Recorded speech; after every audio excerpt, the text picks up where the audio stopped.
Hi friends, நான் உங்கள் Sumathi. Welcome to Pattus food zone.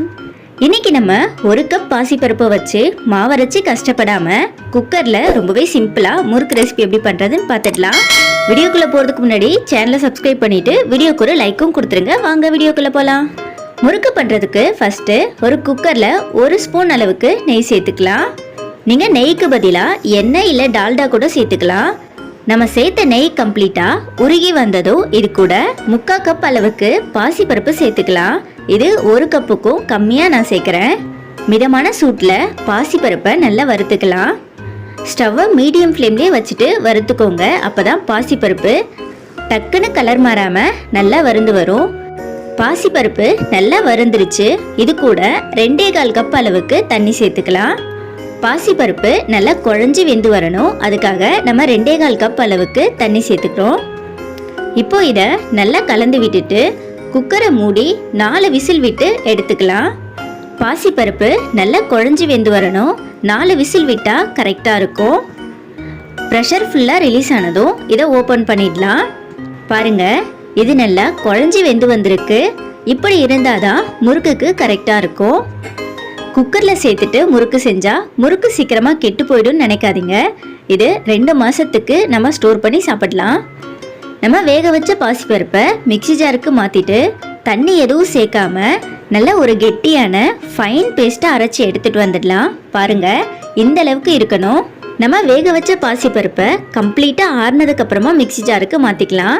இல்லைனா முறுக்கு எண்ணெயில் சேர்க்கும் போது பிரிஞ்சு வந்துடும். பாருங்கள், இந்த அளவுக்கு திக்கான பேஸ்ட்டாக இருக்கணும். இது கூட தண்ணி எதுவும் சேர்த்து அரைச்சிடாதீங்க. இப்போ இதை கொஞ்சம் அகலமான பிளேட் இல்லைனா பவுலுக்கு மாற்றிக்கலாம். நம்ம இன்னைக்கு 3/4 கப் பாசிப்பருப்பு எடுத்திருக்கோம். அதுக்கு 3.5 கப் அளவுக்கு அரிசி மாவு சேர்த்துக்கலாம். இது கடைகளில் வாங்கின பச்சரிசி மாவு.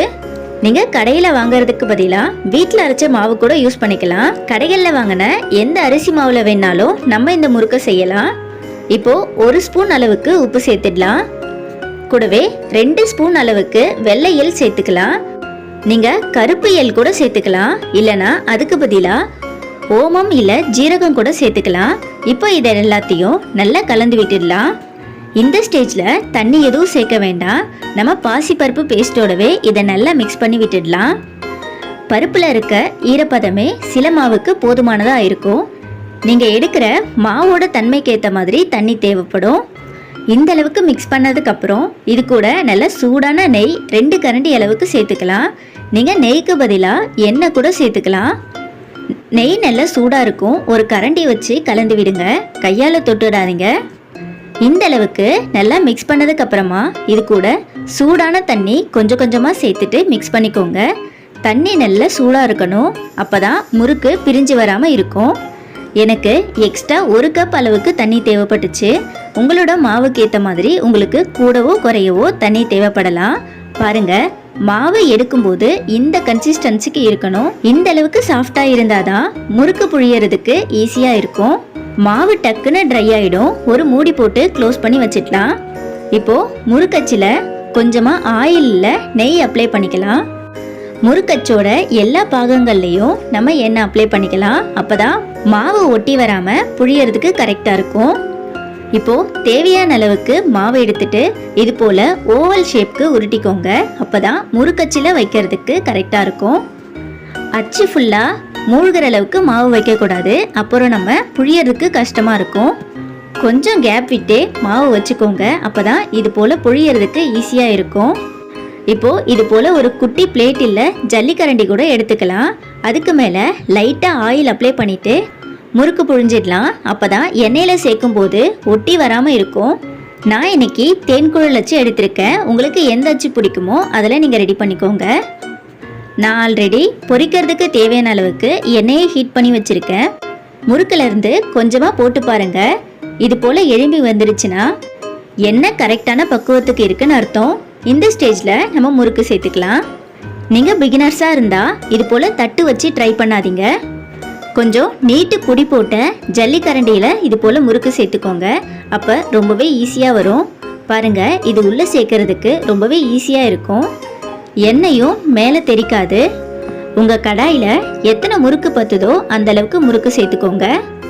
ஸ்டவ்வை மீடியம் டு ஹை ஃப்ளேம்னு மாற்றி வச்சு முறுக்கை பொரிச்சிக்கலாம். ஒரு 2 நிமிஷத்துலேயே முறுக்கு ஒரு சைடு நல்லா வெந்துடும். திருப்பி போட்டுட்டு இன்னும் ஒரு 2 நிமிஷத்துக்கு இதை வேக விட்டுடலாம்.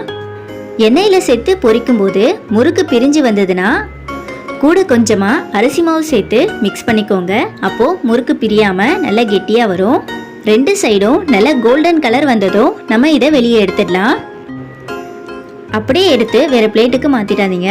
ஒரு நியூஸ் பேப்பர் இல்லை காட்டன் கிளாத்துக்கு மாற்றிடுங்க. அப்போ தான் எண்ணெய் ஃபுல்லாக உறிஞ்சி வரும். இதே போல் மீதி இருக்க எல்லா மாவுலையும் நம்ம முறுக்கு ரெடி பண்ணி எடுத்துக்கலாம். பாருங்க, மாவு அரைச்சி கஷ்டப்படாம பாசிப்பருப்பு முறுக்க வீட்லயே சூப்பரா ரெடி பண்ணியாச்சு. இதே போல நான் சொன்ன அளவுகளோட நீங்களும் ட்ரை பண்ணி பார்த்துட்டு எப்படி வந்திருக்குன்னு கமெண்ட்ல சொல்லுங்க. வீடியோ பிடிச்சிருந்தா லைக் பண்ணிட்டு உங்க ஃப்ரெண்ட்ஸ் அண்ட் ஃபேமிலிக்கும் இந்த வீடியோ ஷேர் பண்ணி விடுங்க. மறக்காம சேனலை சப்ஸ்கிரைபும் பண்ணிக்கோங்க. பாய்.